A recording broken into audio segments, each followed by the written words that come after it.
This is a facilitator credentialing for INTDSP 101, College Success at City Colleges. This is going to be a modified version of the training and the workshop that you will provide to the members of your college community in order to prepare them and credential them for teaching college success. So there will be points in time where I pause and have kind of meta commentary for you as a future facilitator that won't necessarily be part of how you facilitate the workshop at your college. Here's a slide that a facilitator will have in their deck and ready to edit so that you can provide the information that's relevant to your group of trainees. And in this particular instance, there's the one from last time. We'll begin with an icebreaker, and you can modify this, but I'd like you to consider, we're going to talk about methods in focus in just a moment. I'd like you to consider something that's similar to this.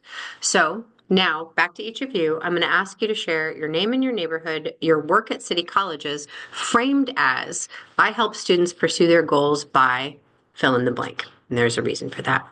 And then the last thing I want you to share is something about you that your friends would say makes you exceptional. So take a look at these prompts: name and neighborhood, work at city colleges through the lens of students' goals, and something your friends would say make you exceptional. We're going to break up into small groups in order to have these conversations so that you get to know one another a little bit better. I'm going to open it, and then I'm going to give you 7 minutes. Bringing us back together, I have 11:40, so we'll come back at 11:47. Your breakout rooms are open now. I love that everybody stayed in there. That's one of the best signs that folks are having an opportunity to really connect and get to know one another. So I've been doing this over and over again throughout the course of this training, giving a kind of a half step to the side to talk about why these methods are useful. When you facilitate the training for your colleagues, you'll do the same thing, because a lot of what is baked into this specific training workshop are the kinds of active classroom facilitation and teaching methods that can support student engagement in an online live or a face-to-face environment. So the reason that we've asked for name and neighborhood here is because it gives everybody space as a participant to share how they would like to be addressed. And everybody's got a neighborhood. So this is a low stakes personal disclosure that gives people an opportunity to connect with one another. It means everybody can participate equally. And there's flexibility here on what people decide they want to share, like a neighborhood they're from, and the neighborhood where they stay now, a neighborhood that is their favorite. What is their neighborhood? And that means that folks have a little bit to share and a little bit to come together around that's separate from the work that they do at city colleges. Framing the role, not in terms of your job title or your job description, but instead in terms of the ways in which your presence and labor here foster student success, helps to put our work together here today in a student-focused kind of a footing, instead of thinking about like, well, I've got these jobs, I have these responsibilities, which inevitably will drag your attention back to the parts of your job that you are not doing right now, so that you can be actively committed and engaged in this workshop. Instead, it helps bring us all together into the same shared pursuit for this short period of time. This is particularly useful for this class because it's likely we're going to have a lot of folks who are not traditionally classroom instructors at city colleges who decide to become credentialed and eventually teach this course. I'm going to take us forward just a little. Something that your friends would say makes you exceptional. This is on purpose, and I would strongly encourage facilitators to keep this question in the icebreaker. We are conditioned to avoid talking about or even really paying close attention to the places where we shine and are strong. Knowing and appreciating our strengths is a prerequisite for being able to know and draw attention to students' strengths, and a college success course is a place where students' abilities and capacities and a positive framing about who they are are and what they bring to their city college's goals is really essential. So start now. If you ask your participants to say what you're great at, you're going to get a lot of deflection and a lot of like, well, oh, nothing. Um, because it's what we're conditioned to do. And the work of higher education is so massive that it's always really easy to pay attention to the undone items on your to-do list. And I do this too. But if you ask people to step off to the side and take a friend's perspective, it makes it easier for them to name a positive quality, but it can still be authentic. We are trying to amplify students' strengths in a college success classroom. That means we need to um, own the things that make us exceptional. Before we move on to the next little bit, I would really like to hear from at least two people in the workshop about how this introduction experience felt for you. I'm going to stop share for just a moment so I can see your faces. Yeah, Danielle. And then Demon. It was great. I really enjoyed talking with Keith, was my partner. And I think it's one of those things where it served the purpose that you were looking for, as far as like loosening up, getting the conversation flowing. I learned something about him, he learned something about me. And then, in the sense, we actually learned that we had something in common.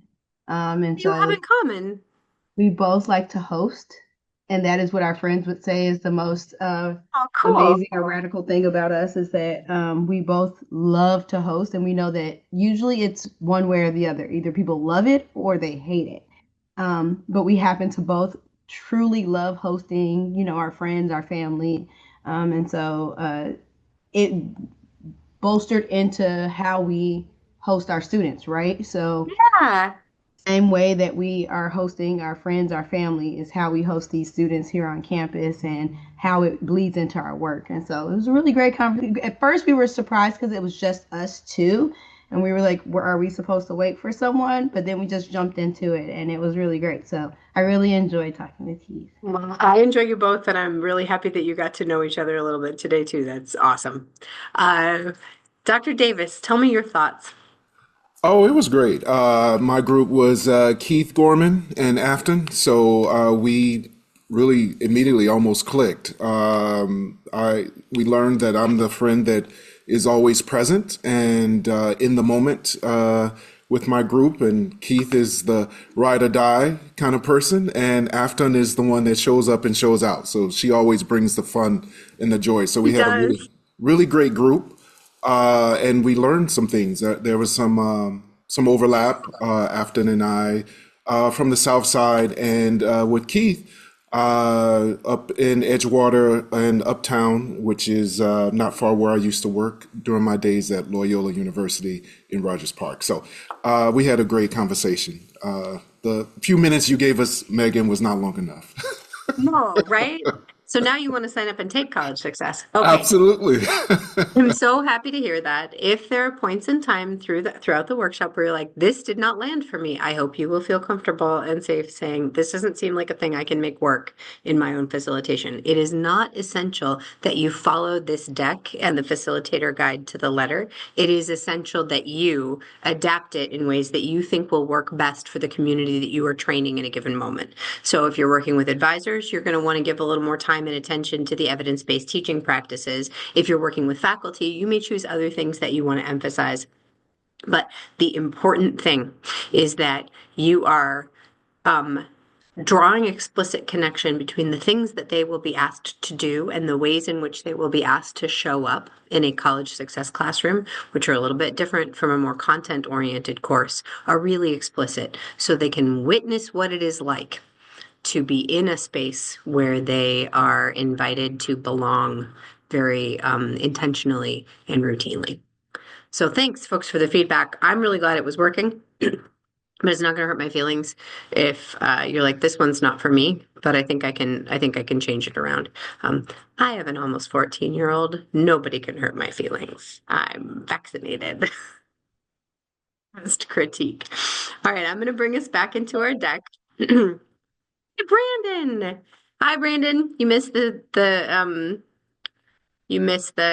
introductions. He did that on purpose, y'all, because he doesn't want anyone to like look straight at him. I would have put you in the group with Angie and Colleen so that you could be introverts together. Okay. Hey, everybody. Brandon stays on the south side. Oh, Brandon is a delight. He has been at City Colleges for, gosh, is it 4 years? Or is it 5? it's going on 4. Going on 4. And he helps lead the Hope Scholars. I feel like this is worse than me introducing myself It like is worse. You this. should have come on time.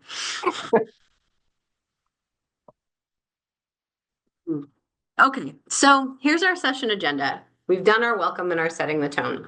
I'm going to share with you some of the credentialing resources and the details about the course. We are also going to talk a little bit about evidence-based teaching practices, and there's going to be an opportunity for you to do some discussion of assignments within breakout rooms, and we'll talk about the next steps for folks who are becoming credentialed as facilitators so they know exactly what they need to do next in order to move forward. You will use a similar agenda when you have your conversations with your future instructors. So, a facilitator, you're going to need to determine what your norms are for signing in, the degree of participation that you expect. If you want folks to have their cameras on, if you want to do it in person, you're going to base this on the modality and the expectations that you have for your college. Okay. You can set this up together with your dean of instruction or the other members of your college leadership team who are helping to make the strategic path for what college success is going to mean at your college. Be really clear and direct about what your participants can anticipate from you and what you expect from them. This is exactly what we're going to ask college success instructors to do, is be highly transparent.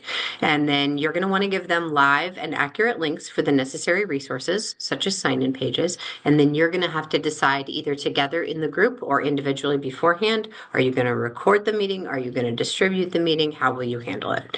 Does any facilitator or future facilitator have questions? I see there's something in the chat. Oh, Keith will be right back. Are you cool? Do you have questions? Okay, you should feel free to speak out at any point or put things into the chat. All right. Whenever a student sits down to learn, whenever anybody sits down to learn, there's this kind of storm and noise of questions and worries in the background. Do I belong here? What did that mean? How am I supposed to know this? Did I already screw up? Am I the only one who doesn't understand what she's talking about? Is it too late? Who was I supposed to talk to? Am I going to fail? Should I drop this? Can I get help? What's this for? And so all that noise, right? It distracts from learning. Every unanswered question impedes a learner's ability to pay attention, to focus, and lock in on what's supposed to be happening in the class. Stress undermines students' efforts to thrive, and relationships and clarity help everybody to focus on what matters. You are together for a very limited portion of time in your college success course, actual like class meetings, and in those times you want everybody to bring as much of their full self as possible. So the emphasis in this class is not on we got to cover this much content. It's we need to create a space in which academic behaviors and practices that facilitate learning and recollection and application and analysis can have space for students to practice them. The least stressful class. It doesn't mean that it's not important, and it doesn't mean that some of the work isn't hard. It just means that there's a heavy emphasis on here's what I do, here's what you do, here's what happens next, so that the learners are able to position themselves in relation to what you are sharing with them. So after credentialing, instructors who go through your training will be able to do these 6 things. These learning outcomes are part of the Brightspace shell. And I would like to ask someone to please read them. Who would like to read that first one? And then you can popcorn to another person. I'll read it. Would you like me to call on you? Oh, thanks. Go ahead. Explain the purpose of Interdisciplinary 101 for students and for CCC. And I will popcorn it to Angela. Okay. Define the 6 student learning outcomes, and I will popcorn it to Sarah. Explain the ways a syllabus can be a tool for teaching, and I will popcorn it to Brandon. Five of these three practical approaches to establishing a welcoming culture in college success courses, and I'm going to popcorn it over to Kiera.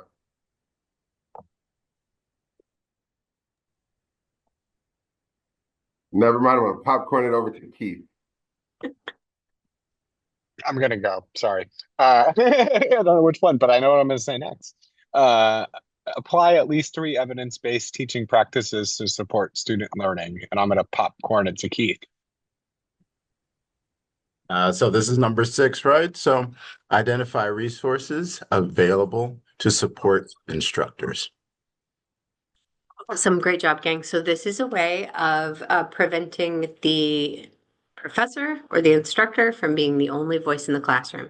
If you can break the ice and get some people to do some of the reading of the material that you have helped to create, you create enough oral and visual cues that other people are also talking to draw attention back if people's minds have started to wander, and you also break the ice. That way, the first thing you ask people to say, you're not asking them to kind of like get their courage up to make a contribution and also be the first student voice who talks. So this is a method of maintaining active learning and trying to up engagement. So I'm really excited to share. Go ahead. I'm sorry. No. I'm going to ask maybe what's a stupid question.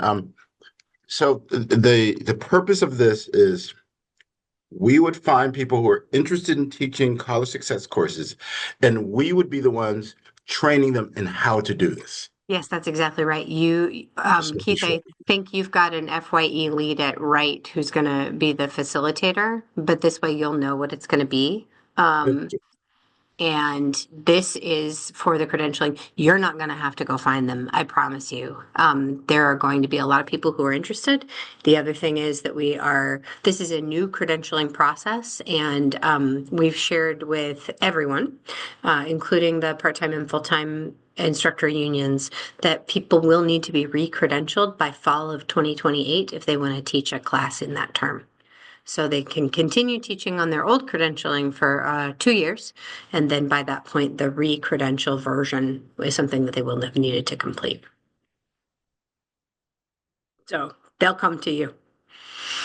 We're going to discuss some key student learning outcomes and the syllabus as a teaching tool, and we do also have the blueprint course.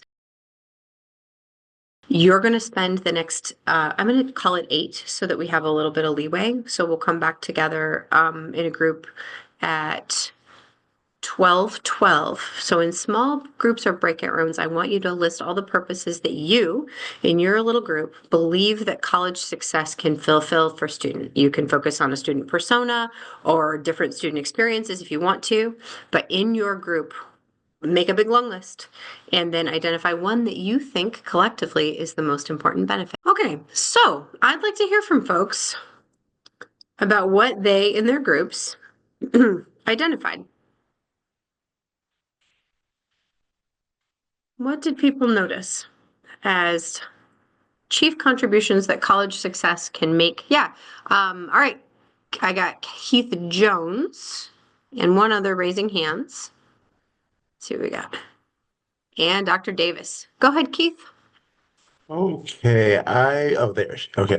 I was meeting with Sarah. We were talking about it. We sort of for college success, we sort of divided it into 2 sort of categories. One more conceptually, what we're hoping students learn, and then one more practically. And under conceptually, practically, we had college success teaches study skills, time management, how to locate resources, interview skills, stuff like that. And then conceptually, what would want them to learn is agency, self-efficacy, focus with goals, emotional intelligence, ways of coping with disappointment. So we saw that was some of the things that we would definitely want a college success course as a goal for students. Thanks, Keith. Dr. Davis, what do you have out of your small group? My group was Keith and Danielle, and we really kind of looked at the course as a way to address, I guess, in this, without using the word, we didn't use this word, but I would say more systemic barriers that happen. Again, many of our students might be first generation students, very new to college and what is higher education, and the one-on-one course can be used as a way to kind of mitigate those college readiness gaps that can happen, and a student can have when it comes to just navigating what is the campus space. And then another point that Keith and Danielle mentioned, how the course itself can help students to create community. Because a lot of times we can tell students, yeah, find a friend, create your own community, but the course also can be used to demonstrate that as well. And then once you demonstrate it, then students can learn how to do that in various spaces. So much. That's awesome reflection. Is there anything else that anyone else would like to bring forward as priorities that haven't been shared out of these two groups? I think ours is a little different. Go ahead, Probably, Afton. it's in the same spirit, but just a little different, about creating belonging through connection and community building. And so my group, I was with Sandra, Brandon, and Kira, and we went through a whole list of topics and just kind of summarized it to that. Some. Mhm. So you have pulled out some of the things that are at the heart of what the goal for having this class as a first year experience at City Colleges touches on. Here are some of the other ways of thinking about this based on conversations that were part of the redevelopment of the course. In 2019, it went through the PAC process to change the student learning outcomes from a list of like 16 or so into the 6 that we now work on. And these are some of the rationales that we've got for the course. It gives an extended orientation both to city colleges and to the home college. It helps prepare students with some of those academic behaviors that they can carry into other courses to be capable learners. It makes connections between the students and one another and other members of their college community. It helps them build a balanced full-time schedule. This is a course with no prerequisites, and if folks are trying to get to full-time, this is often a course that's recommended to them. And even though that's not one of the kind of like more philosophical approaches, it's real that students who are trying to get to a certain threshold of course totals will often jump into this one. It would be great if it was a happy surprise that it was super useful. But definitely, I know there are advisors and former advisors in this group who have seen this class as kind of a let's round out the schedule option. And it lets them explore different opportunities when they're not sure exactly what their plan is, which is consistent with our goals for new student advising. Okay, we're going to keep moving so that we've got time to cover everything. But when you're in your facilitation group, you can also ask, like, how many people identified benefits that aren't listed here, right? So that you can kind of keep the conversation going and demonstrate that there are a lot of boxes that a college success course experience can check for a lot of different students. And what is college success for is a great question for any instructor to work on answering over and over again in conversation with their students as they teach the class. In this workshop, you are going to notice these blue boxes with the method and focus called out. And this shows how you can take evidence-based teaching practices into course sessions that you are going to run, no matter what the topic is. So here I had you do something that James Lang called prediction, where I ask you what you think is important and you start making lists, and then we come back together and we talk about, yes, those things and also a few others. Prediction is a strategy for increasing student engagement and inherent motivation to pay attention to what's being shared. People they like to bet, right? They like to check and see and whether they're right or wrong. When they've engaged in acts of prediction, they have higher rates of recall for what gets covered next. It doesn't matter if they were right or wrong, but prediction is one of the easiest evidence-based teaching practices. So instead of starting with the info, you start with time to guess. Okay, I'm going to keep us moving. These are the 6 student learning outcomes. Afton, since you were the last person to talk, would you call on someone to read the first one? Sure. I'm going to call Dr. Davis. All right. SLO1, explain what college success means to you. And You can oh, call on someone. I was going to say, okay, popcorn over to Sandra. Demonstrate participation in the campus community. And I will pop it over to Danielle. Explore the college's campus and or the community's unique legacies. And I'll popcorn it over to Kiara. Thank you, Danielle. Model academic professionalism. And I will popcorn it over to Keith, the right Keith. As opposed to the wrong. Yes. Create academic, personal, and career goals, incorporating individual strengths and preferences. Would you like to hand the last one to Keith? My counterpart, Keith. Thank you. Thank you, Keith. Evaluate your personal and academic growth over the course of the semester. Okay, so thank you, everyone. Can you see that by asking folks to read stuff, people are starting to build facility with one another's names, and it's also keeping everybody talking, so it's harder to check your email. It's also harder to get into your Minecraft world or whatever else you might be doing on your laptop. These 6 learning outcomes are the distillation through like a year-long process of collaborative review with faculty and student services professionals across the entire district. This, as I mentioned, happened in 2019, and these are sufficiently flexible that it could mean you teach affinity group sections of the course focused on a specific academic program or career goal. You could teach sections built for adult learners. Your college has a lot of leeway in how these 6 learning outcomes get operationalized and brought to student groups. I see that there's something in the chat.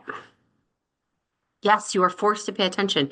That's exactly right, Keith Jones, because otherwise it's embarrassing, right? So we've established a norm for this workshop.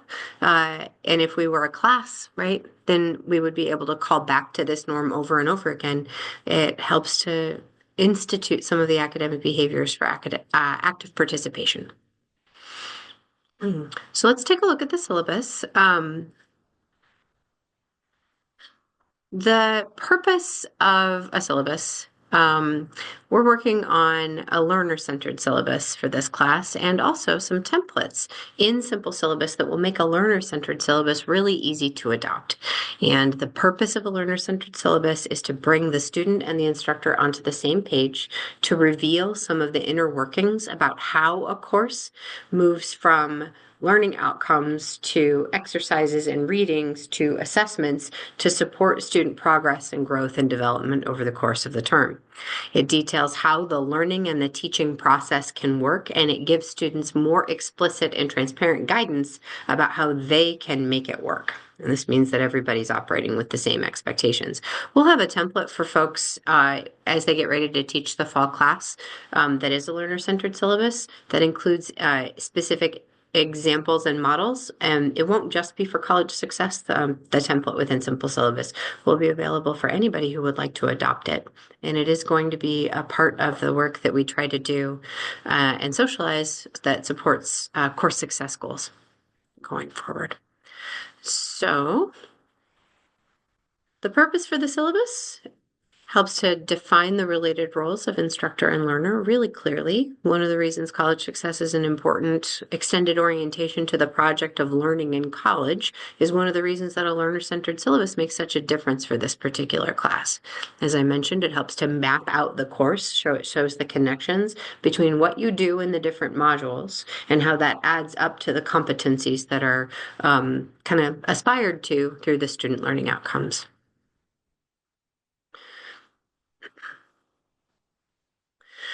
I'd like to hear from anybody in here who has a thought about either a traditional syllabus or a learner-centered syllabus. Have you been in a class where you taught from a learner-centered syllabus? Or have you been in a class where you've had a traditional syllabus and this might have been good for you? I'm interested in your evaluation of this idea. This is the first time folks have heard of a learner-centered syllabus? Yeah, Keith Jones. I probably have not done this in the years I was teaching sociology and college success. I mean, I love the idea, revealing the intentional process of teaching and learning. So instead of just this syllabus that's I'm telling you what's expected of you, this seems like it's yeah, defining the roles, and it makes it seem like it's more accessible to students, that students would be more interested in seeing this than just reading a contract of their expectations. So, no, I've never done this, but I'm really intrigued by this and Awesome. excited. Awesome, awesome. Well, I know we have some learner-centered syllabus experts that are on this call, but I do not want to put them on the spot. Is there anything else that folks want to share or reflect on about this idea of a syllabus, this approach to doing a syllabus? I think Sarah's hand is up. I'll I'm go after her. hand raising. Yeah, go ahead, Dean.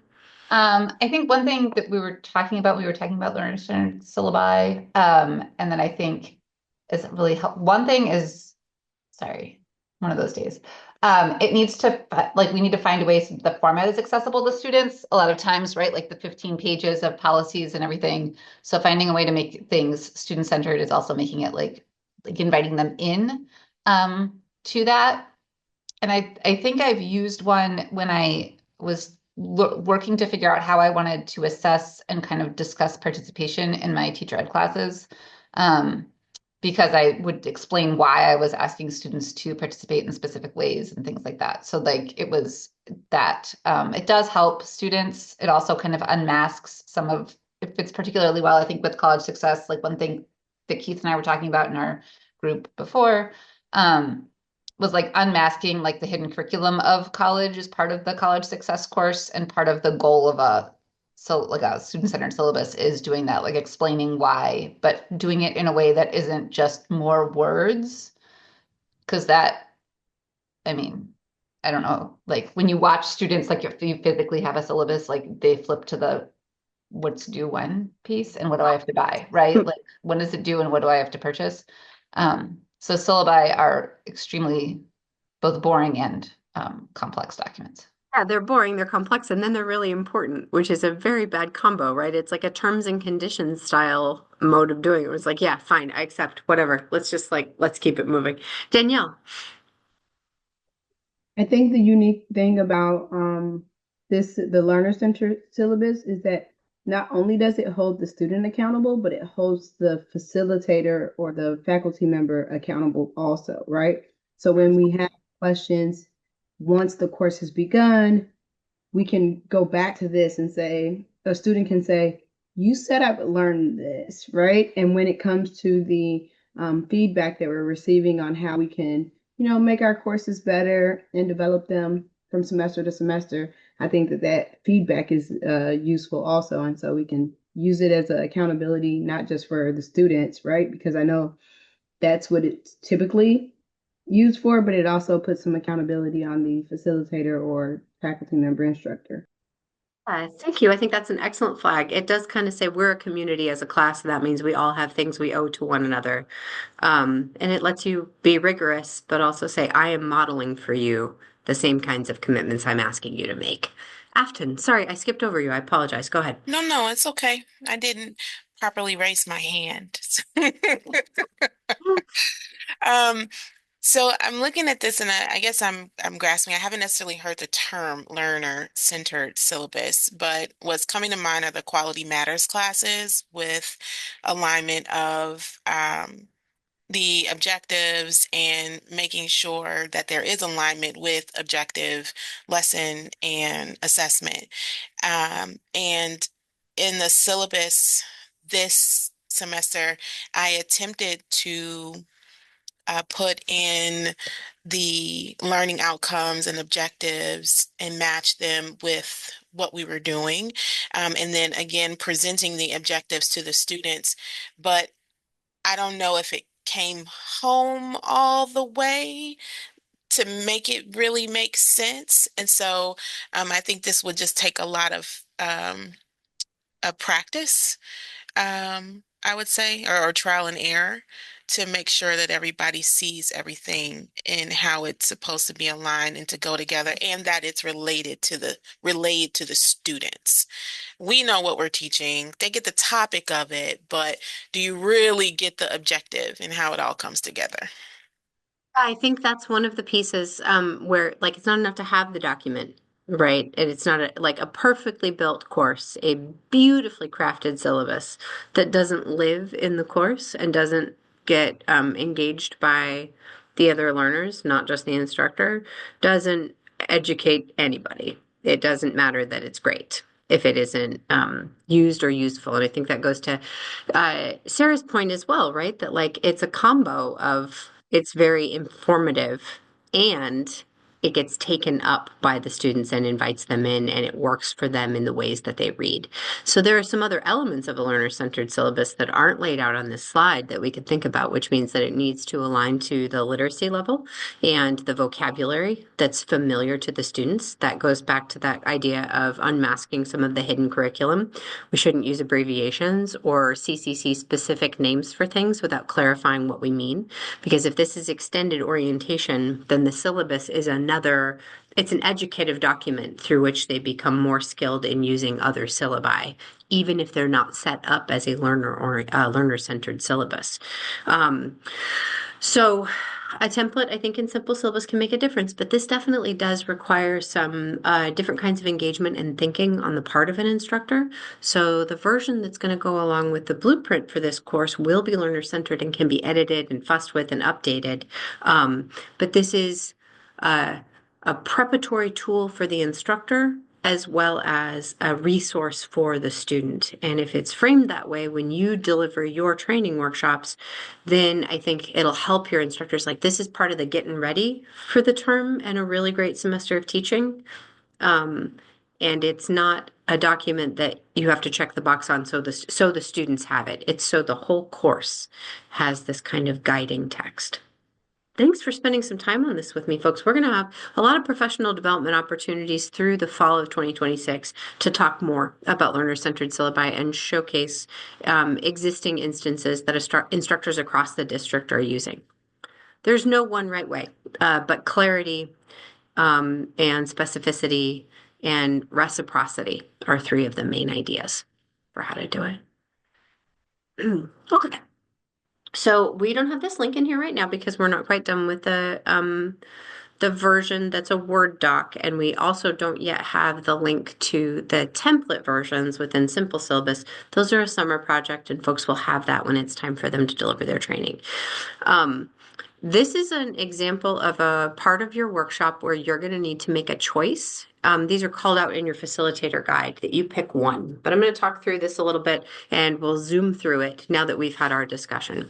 So a map metaphor for a learner-centered syllabus is particularly productive because everybody's going to have a different starting point and everybody's going to follow their own path.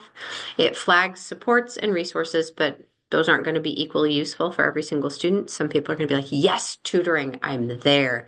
And some people are going to be like, thank you, no, but I'm definitely going to veteran services. Digging in on the learner-centered syllabus inside of your workshop, your training workshop is important because this is a useful way to support your instructor's familiarity with the tool. Some of them are going to know it very, very well, and some will be hearing the term for the first time, but they can also think about how it's relevant to their own teaching. You can see here that we foregrounded in italics. This is directly linked to the learning outcome number 3, the learning outcome for this credentialing process. So here you can see something that might go on a learner-centered syllabus, the method and focus, when you explicitly name the reasons behind including a lesson or a material or an exercise. It helps to show the learners, whether you're workshop participants or students taking the class for credit. There's a reason I put this here. It's well thought out. Join me in it, even if there's some skepticism or some resistance, instead of like, I don't know why they're making me do this. This is pointless. You've got a point, and revealing it will really be useful. So transparency about your reasoning and your design helps to bring in all of your students, your participants in the workshop, kind of onto the same team as you. So this is a great one to bring forward to your workshop participants. The next bit is where you're going to make a choice. There are 4 possible ways forward to do a little active learning, and you can decide exactly how you want them to do it. Here's some resources and templates. We'll update this to include the resources that are built inside of CCC's simple syllabus environment as well. I'm going to take us forward so that you can see what some of the examples are. So facilitators, you take 10-ish minutes and you choose one activity. Our 10 minutes of discussion about learner-centered syllabus has already taken place. We will not be doing this activity. And these are the 4 choices. I'm going to move us forward and you'll see the slides for each of those. And then you just delete them out of the deck that you use for your own. So make your own map. This is an example of a mini flipped classroom where you spend a portion of your time together working actively on an upcoming assignment. Give students to get a chance to get started so that everybody at least is like done a little bit on an assignment, even though most of the work they do will happen outside of it. Option 2 is an example of structured reflection. I will talk more about that in just a moment as an evidence-based teaching practice. And you can see we got a little bit of prediction in this last bullet point. Are instructors allowed to change the SLOs for a college success course?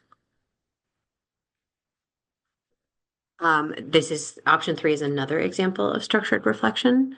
So what commitments might you make as an instructor? And then really digging deep on just that one part of a learner-centered syllabus.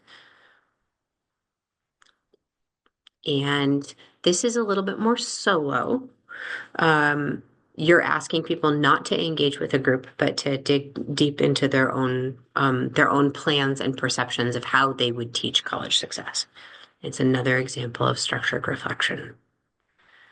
These are great in different ways. You can provide a couple of options, which is one of the principles of universal design for learning, providing multiple modes of engagement within assessment so that students don't just have one path forward. Okay, so structured reflection is a critical part of college success, and it's particularly useful in this specific training workshop as well.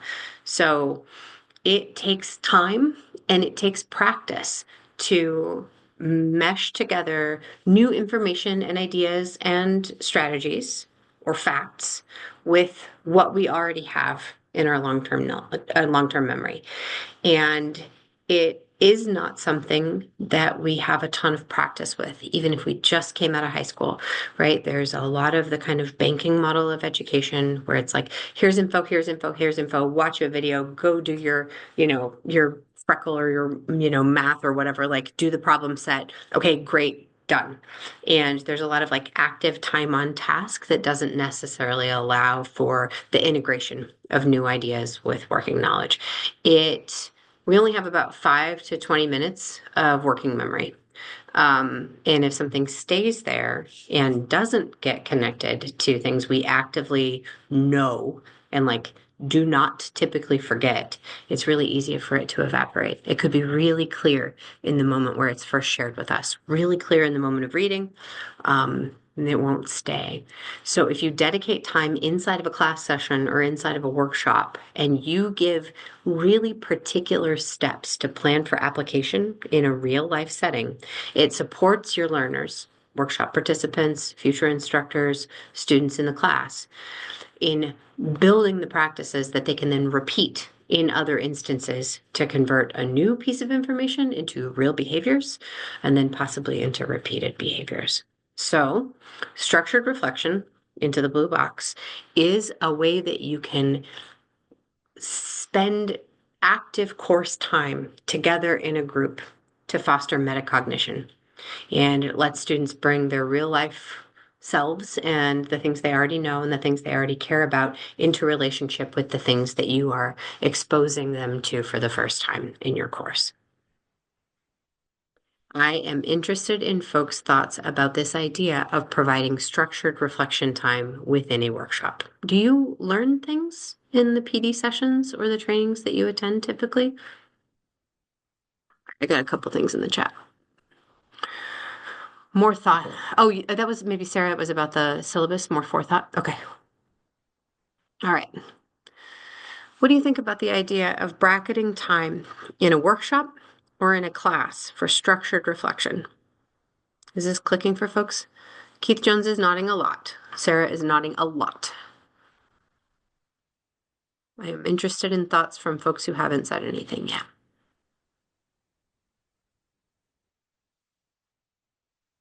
Or haven't said much.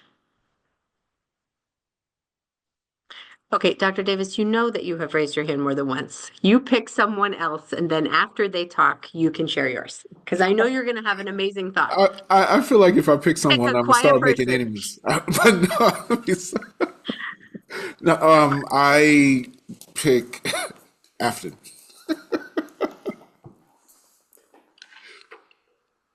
Yes. It counts, Afton. That counts. That's participation. All right, Afton doesn't hate the idea, y'all. All No, right. I think it's very valuable. It's always good to have time to, mull ideas around and to think about learning. I think it helps with the connection, as opposed to just, hey, here's this new topic. Okay, no, but what about it? How does it relate to you? What have you learned? What do you think about it? How have you seen it in your life? How can you apply it? I think it's very helpful to build that in. I I agree. There's a math professor that here at Wright, and when he teaches the math, he then has the students reflect on the why. And I think that is brilliant teaching, especially for STEM. I don't know that happens a lot. It's usually learn this and repeat it after me. But he was like, no, I want to make sure you guys understand the why. Let's reflect on the why. To me, that's structured reflection within the context of a Yeah, math. absolutely. Within the concept. Okay. Dr. Davis, thank you for calling on Afton. Your And turn. I thank you. I just want to add, learning is layered, right? And so I love the fact that we take the time to pause and to acknowledge that layering or the processing of information for students. And a lot of times too, we have to make sure that we are creating environments that is accommodating to all different learning styles and experiences. And so this, for me, is part of that. It really is an inclusive kind of strategy, if you ask me. I appreciate that. I think it is inclusive, right? Because not everybody has the same time to commit to studying. Not everybody has a quiet space at home to do the learning. So helping people to practice this approach to learning new things supports them in all kinds of future endeavors, not just this class. Yeah, Kira, go ahead. Close this out on this bit. Oh man, I thought I missed my turn. No, you did never. I will always call on you. When Dean Afton was talking, it made me think about our group discussion, and uh, how it aligns with like the sense of belonging and just fostering a sense of care and concern and making students feel valued in the classroom and take ownership of their education and learning experience as well, but also with support, like guided support. So Yeah, this is a kind of support, right? It's like, all right, you're going to need to do this over and over. Let me help you practice how, right? You wouldn't throw a person into a kitchen and be like, okay, I would like banana bread and I expect it in 90 minutes without ever guiding them like, hey, here's where this is, here's how you turn on the oven here, etc. And that structure is one of the ways that we demonstrate respect. Thank you for calling that out. Okay. So I'm going to tell you a little bit more about the course. We have a blueprint. It's tremendous. Angie, if you're still here, could you drop that YouTube video into the chat? Grab this link. I will provide it to you. It's in this deck, but this is a short preview of the blueprint course that's been built for all modalities. It features resources from an OER that's been built out for college success courses. It's not CCC specific, but it's been evaluated by CCC folks, and this is a pretty reliable and high quality one. It's really important to have low cost or no cost ratings in a college success course. This is not the kind of thing that a person could resell. And we used to use a text that was mandated across the district that cost people like $50, which is really an inappropriate burden to place on their shoulders. So Keep it cheap. OERs are wonderful. The library staff across the district can support folks with with OER creation, but here this one is available. So right now, the course as built features that. You know about Simple Syllabus. It's our new tool, now around for about a year, that provides accessible templates for all syllabi. And the syllabus, the learner-centered syllabus template will be available. Every instructor for the course has to provide a syllabus for their class through Simple Syllabus by the first day of the course. So part of your work for credentialing to be a college success instructor is that people need to submit 3 draft policies: a draft of an AI policy, a draft of a late work policy, and a draft of an attendance policy. They don't have to be the ones that you would end up bringing into your actual course, but thinking about your syllabus and the kinds of commitments you're requesting and the kinds of commitments you're making is a part of being credentialed.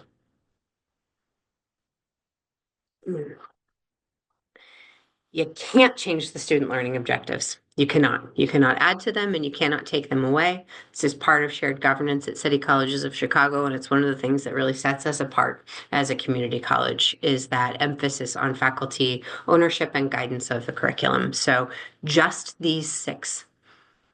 You can't delete or add. You, as the instructor, will evaluate evidence of your students' progress toward those objectives.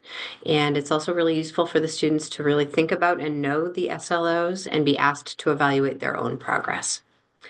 Any questions or thoughts? I see there's some stuff in the chat. Yeah, Dean Levy, when it was adopted, we weren't focusing on WCAG, but I believe that we've checked it since, and it is. I will make sure of it. Yes, the OER, all of it is compliant with the standards. So yeah. So if you, thank you. Yeah, if you actually do the ally check, you will see it is 99% accessible for our students. There's a couple documents that have an alternative method for students to acquire the information. So there might be a document that a student can read, but also listen to. And then within Ally, there is what you call alternative. I think it's like an A. Students will see that, where students can also select another way of receiving the information. So that's one thing as an instructor that you will want to point out to your student. So if there is reading and the students actually want to listen to it, there is an opportunity for them to select that and make it an audio lesson for themselves. Sanji? Okay, we're going to take a short reflection break. If folks want to take a moment to review any notes that they've taken or jot down some things from what we've discussed already, finish a thought, you should include this when you do your training workshops, whether it's live online or it's in person, to give people a little moment. It is right now 12:53. We're going to come back together at 12:56. And we're going to be talking about practical approaches to establishing a welcoming culture in college success. This is an example of how to integrate time for independent processing into your class. I'm going to pause our recording and I'll see you in 3 minutes. This is an excellent example of a way that you can bring a low stakes assessment in and ask people to engage in some recall in the middle of a session to get them back to it. So, could be that, folks maybe wrote things down in notes, etc. Another thing that you can ask your workshop participants to do after you show them again the 6 learning goals for participants, you can get them to raise up note cards or in the chat add an emoji. Which of the learning goals is the one they're the most interested in?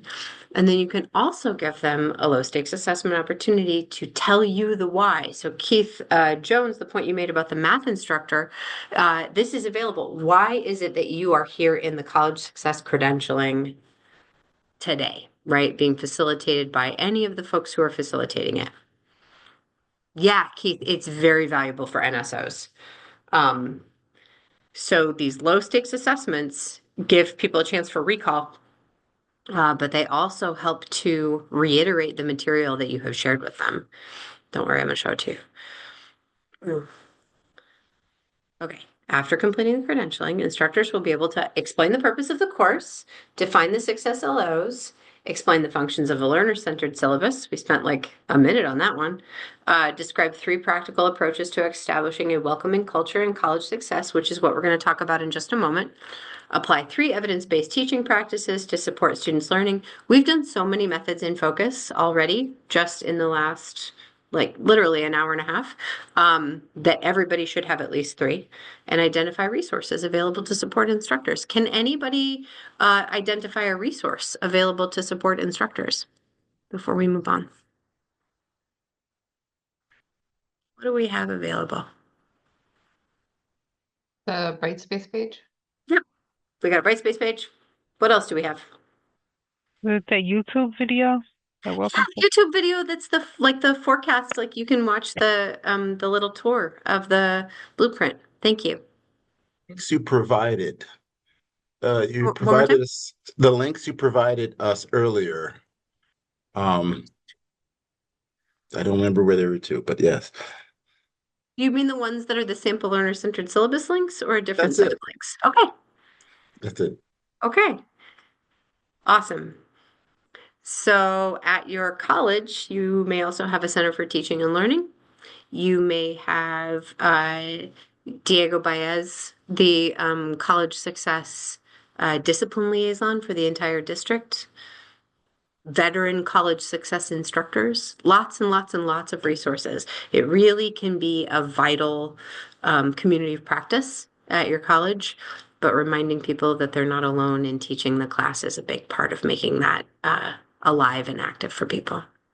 Okay, let's keep moving. Thanks, King. So we talked a minute ago, right, about the noise and the storm of lots of questions. Relationships and clarity are a big part of what supports students' learning. So let's move on to creating a welcoming course culture. I'm going to give you a short time in a breakout room. This one's just going to be 4 minutes. We'll come back at 1:06.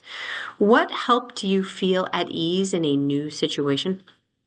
Okay, I'm going to open up the breakout rooms real quick. So please go ahead and add your thoughts into the chat.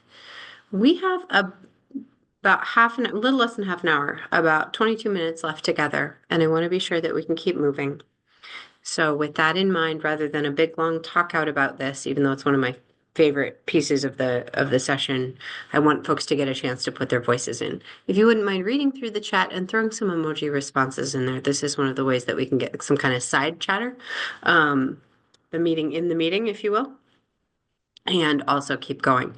I think as a potential facilitator, you can see that a session like this is pretty good in an online live setting. It definitely allows for participation from folks who may need to be in different parts of town, but also that there could be a tremendous amount of learning and community development to be gained from having it in person. So as you work with your academic leadership to make decisions about when you'll offer it, how frequently, what the format will be, think about your experience here and what you might like your colleagues at your college to experience as they go through.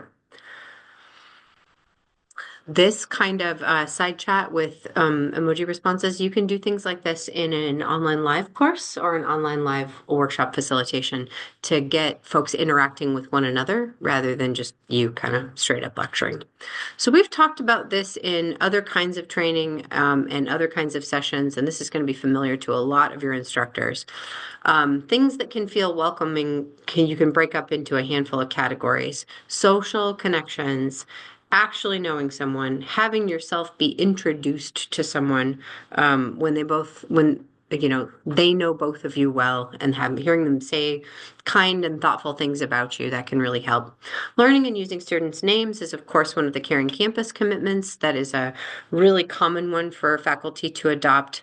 And grouping people together for breakout rooms, for short peer-to-peer tasks and activities, put them in one another's orbit so that they kind of can't avoid getting to know people. Can also feel welcome to get clarity on cultural and institutional navigation. So Danielle and Keith Jones both indicated they really love hosting. we're hosts, right? When they come into College Success, it's one of their first experiences with the college. And it's a great way to be like, hey, here are the restrooms and here's the wellness center. These are the kinds of things that are normal for my class. Other people might feel different, right? If you're a shoes off kind of a household, tell people so they don't feel weird. And if you're going to be able to offer people a glass of water, then do so nice and early.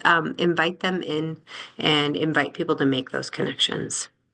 One of the best suggestions I have seen came from a faculty member in political science. Instead of saying, does anyone have any questions? Ask your students to identify questions that someone might have. What are some questions that someone might have about this? Let's identify 5. Right? And then they do not have to have the face-threatening experience of being like, I didn't understand that and I don't get it. What did you mean by this? Right? Where they have to put themselves out there in front of everybody in the class as somebody who didn't understand. Then it's like them off to the side and being like, well, someone, not me, someone might have been confused about this.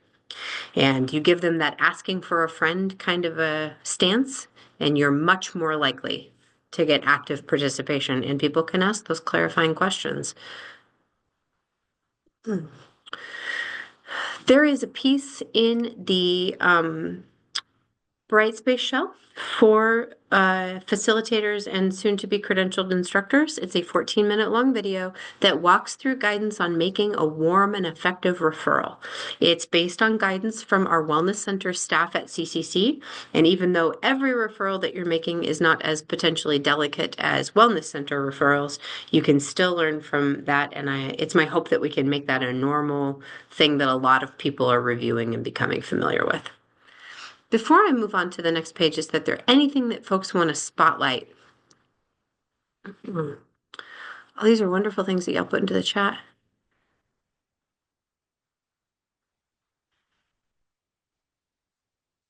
Yeah, matching energies. Thanks, Alexa. Right? Just being human with one another, finding commonality. This is outstanding. I'm going to take us forward if there's nothing that anybody wants to pull out on this slide. Facilitating focus. So we talked a little bit, right, that there's a lot of noise and worries and storm, and it's like, maybe I parked kind of illegal and I'm not sure if my car will be back there when I get back. Maybe I'm not sure how I'm going to manage all the things I'm trying to finish today, but also make it to daycare pickup in time. There's a lot of things going on in the mind of every person in your course. Facilitating focus is helpful, right? So if you can find ways at the start of a class session to be like, we have resources. I can help you. If there are things you need to talk about, there's going to be this time at the end. If you have questions about this assignment, we're going to talk about that at the midpoint break. You can come up and see me. Here's the sign-in sheet for office hours. This is where you answer a question preemptively so that they don't have to keep wondering in the back of their mind, am I going to have a chance to ask her my question? Am I going to have a chance to run to the bathroom? Am I going to have a chance to just clarify it straight out? Scaffolding assignments that we're going to take a while to complete to remind people, and checking in with them about their progress. These are ways that you can keep their attention just on the class at hand because they know there will be an opportunity to raise the other question or concern at a future moment. And normalize feelings. Several of y'all dropped laughter into the chat as one of the things that helps create a feeling of warmth and belonging. If you are excited about running a workshop or you are excited about teaching a class, tell them. Tell them what you love about it. Tell them what you love about being a part of city colleges, being a part of your specific college, your department, your discipline. What is it that drew you to it? It is so refreshing to have someone enthusiastic in front of you. You don't it's not okay. I realize I'm saying these things to you as a person with weird hair and a lot of visible tattoos, but there are a lot of ways to be professional at City Colleges of Chicago, and it is not unprofessional to be glad that you are here. And it is not unprofessional to tell them, it's so great we get to do this together. This is a gift. We are a community college, right? We are not stuffy. We are here on purpose. Let that part that drew you here instead of another different kind of a school shine, because that will be one of the things that they don't forget when they are eventually crossing the stage for graduation. So don't be afraid to leave those things out there in the classroom community for everybody to see. It makes it a little more okay for them to be excited or worried. Like you can normalize the anxieties, but you can also normalize the joy of being together to learn things and work toward a future. Okay, so we have a little video on the empowering referral practices. This conversation is important. It also takes a little bit of time.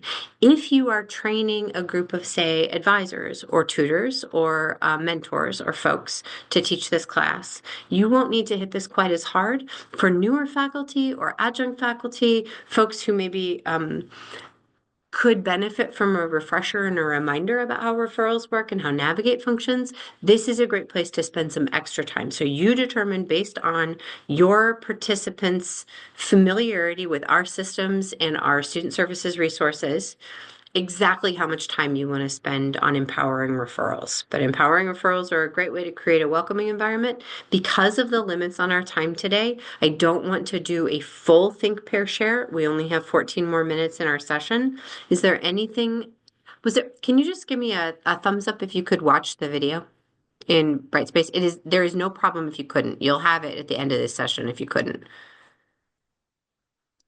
Saw it? Okay. Anybody want to call anything out from the video that they were able to watch? There's a specific piece of the empowering referrals, warm and effective referrals. Keith Gorman, you saw it, right? Yeah, What'd I you was think? about to unmute one of my. You had a look like maybe you yeah, were. Go ahead. one of my things I often say is like, who are my favorite people at a place that I work, so that I know that that referral I can give them the heads up, and say, going to bring a student over, or whatever the case may be, or what the student feels comfortable doing, in the moment. But the other advantage of that, of having your favorite people, short list of your favorite people on your campus, is that when they leave, usually you know that they left because they were your favorite people, and so they probably tell you that, and then you're not going to give them a bad or a dead referral, I should say, right? Don't A give them yeah, bad info. yeah. So that helps. Even if your network's really small of referrals, that's probably better than just giving a general email to a department that's kind of scary to go to if a student's never been there before. Keith, Sarah, what have you got? I think the one that I think about the most is that it starts between the relationship between the instructor and the student. Like you don't give a referral to a student that you haven't talked to or built a relationship with, or at least tried to build a relationship with. It can be harder in like Zoom spaces, and we've talked about that with faculty, but that it has to start with, let's talk about what's going on. Here's what I've noticed. Can you tell, what do you want to share with me? And then identifying that and having it be a partnership, and not like when it feels like the student does feel supported and that the instructor cares about them and not is trying to get rid of them. Yeah, this is, and you can say like, you can even be in a spot where it's like, I am not the best person to help you solve this. I'm not brushing you off, but I do need to connect you to someone who can do more. And that can be hard in an instructional setting because there can be really deep trust and like a real strong sense of confidence. And like that means that somebody may disclose a need to a college success instructor that's a very intense need that needs to be met by an expert, right? It could be related to wellness stuff or basic needs stuff. And I think it is okay to say, like, I am not the best person, and thank you for trusting me. And I've got to connect you to, and this is something we try to train people in for Title IX and, folks who aren't confidential informants. Like we do have a lot of trust that can build up in a class like this. And it can mean that an instructor feels a little bit overwhelmed because they're like, I'm the only one they say they're talking to. And this, like, I cannot fix this. But nobody in a class, no matter what the discipline is on their own in working to meet complex student needs. I'm seeing the advising faces being like, yep, yeah. Okay, so I'm going to take us forward. This is a little bit of a delicate one for you as you facilitate. So be thinking about how you'd like to do this. You may want to change it around in the order of the day so that you don't come to referrals at the end. it could be something that you want to bring up early. This is also a really good one to give people a chance at role playing so that they've practiced it. Being prepared to engage in a referral that is empowering and warm. It does take, it does take clocking a little bit of time on task to start to feel comfortable and confident. So one of the guidance we got from wellness is like you stay real neutral about what you've seen, and you try to get consent on next steps instead of being like, you have to go to wellness. Like, oh my God, I cannot talk to you about this. You have to go. Just keep the temperature low and keep things kind and professional and speak to them in exactly the way that you would want to be spoken to in your workplace, because this is their workplace. And I think that's a useful thing to keep in mind. Okay, Navigate is a care team tool. Navigate is not perfect, but it does make possible the sharing of information across a lot of different groups at CCC. Our primary person for support is Toby Bengelsdorf. He's tremendous. He's a good and a patient guy who has built out a lot of resources, and he can help anybody at your college. He also has a number of videos. So one of the things that we'll make available to facilitators is the Navigate Resource and Training Hub, so people can go through and practice and see how you can do alerts and things like that. Anything that is put into a student alert is visible to the student, and this is useful to remind our colleagues at every opportunity. Okay, so one of the things that you can do as you facilitate these trainings for your future instructors is to give people a space to share a commitment. This is another way to get back to the why. This is also a repeatable task if you want to talk to your college success students about academic behaviors and commitments that you want them to make. Anything that gets shared, it has that additional kind of social endorsement and then also kind of social pressure because it's out there and people can check back in with one another about it. So this is a really good idea. Not just, you guys good? You like this? Let's move on. But you pick 2 things out of the practices that contribute to a welcoming environment that you want to bring into your college success course. If you are training other people who are instructors in other sessions or in other disciplines, excuse me, you can also ask them, are there any things that you might want to bring into the other courses you teach, right? Because we are all wholly ourselves in this environment. And if you're like, oh, in my stats class, I could totally do this thing. I'm going to take us briefly through some evidence-based teaching practices.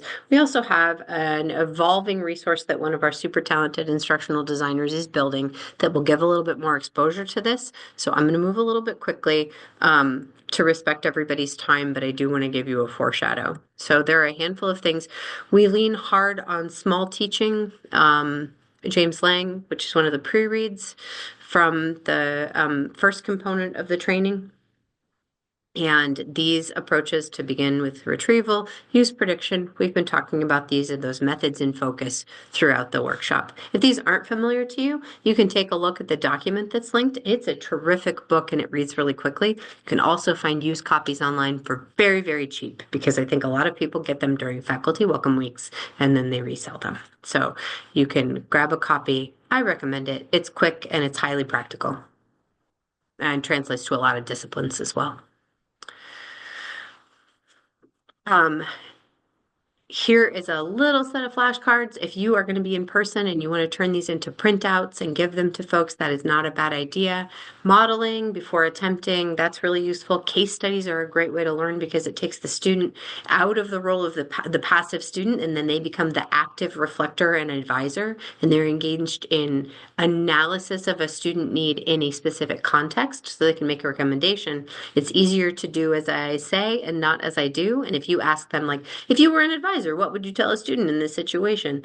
Then you're helping them understand the advising relationship without being like, your advisor cares about you, which doesn't hit the same way as what's it like to be an advisor and care about somebody who steadfastly refuses to make an appointment in the tutoring center.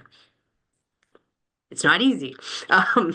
So one of the things that I think is awesome is giving students the obligation to provide a recap of a previous class at the start of a class session. It can be like, hey, what's 3 things that we covered on Thursday that you think are important today on Tuesday? It does not have to be sophisticated and it doesn't have to carry a point value.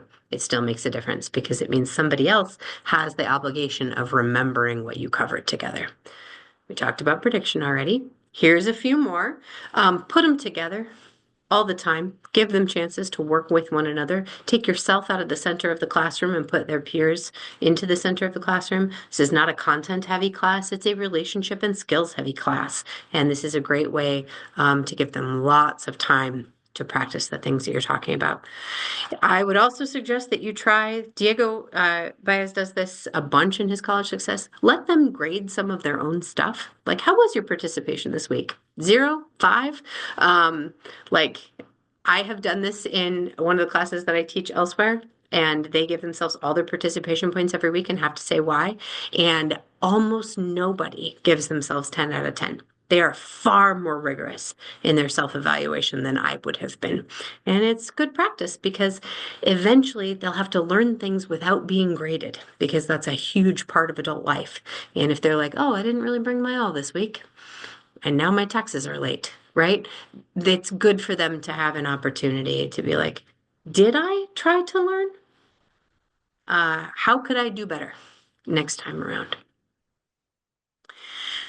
Rubrics are great. Rubrics are transparent. Rubrics are consistent. Rubrics are like the difference between an A and a B and a C and an F looks like this instead of why did she give me this C? It's like, oh, look, I turned in something that had this kind of like, these components are missing and these errors are present. That is a C paper. And it's not personal, but it does mean that standards are clear and transparent. Asking students to review or peers who you also teach with to review assignment instructions to see if they're clear is a really good way. Like it's that like kind of like understand computer programming by telling someone how to make a peanut butter sandwich. Like if you have not laid out like put the peanut butter on the bread is not a sandwich. That's a jar of peanut butter sitting on top of a bag of bread. And being very explicit and being like, does this make sense to somebody who doesn't already know what they're looking for is a great way to check for understandability and legibility of your expectations. And giving clear feedback with actionable corrections is a wonderful way to support their learning. And then they know what to ask for in other settings when they're trying to get better. Oh my goodness. So here are some more resources that can support instructors. And we've got these links available. This is going to be available to all facilitators.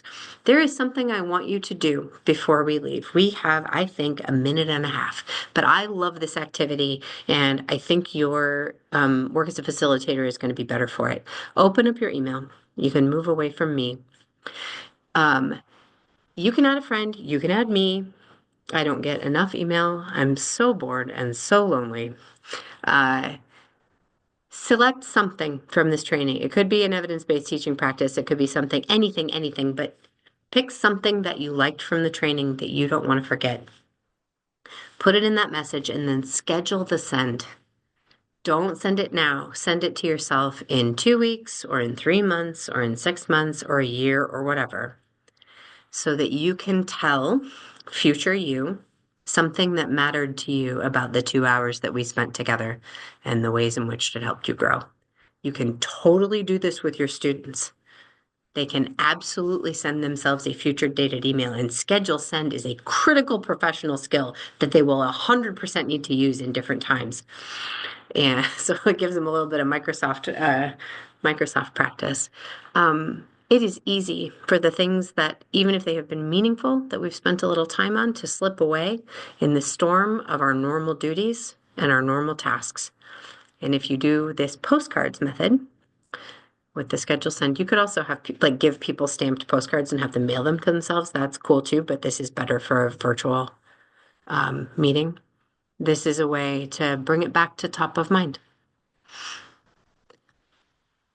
You will get a number of resources from me. It will not be until tomorrow. But if you do need help getting into the Brightspace shell to do the pre-work and the post-work, and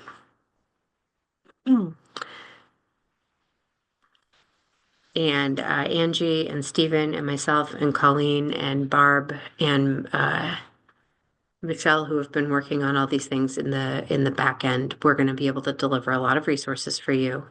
And I hope you'll watch that YouTube video and get a little tour of the course that's been built. I love talking about this. I love the time I've been able to spend with all of you. And I hope that you have met a couple of people today that you will think of as resources and partners in the project of teaching college success. It's 1:30. Thank you very much for your time and attention. I'm going to stop recording. I can stay for a minute if anybody needs anything. But I hope you have a really nice end of your term. And if I don't see you before summer break, then enjoy your time in Chicago.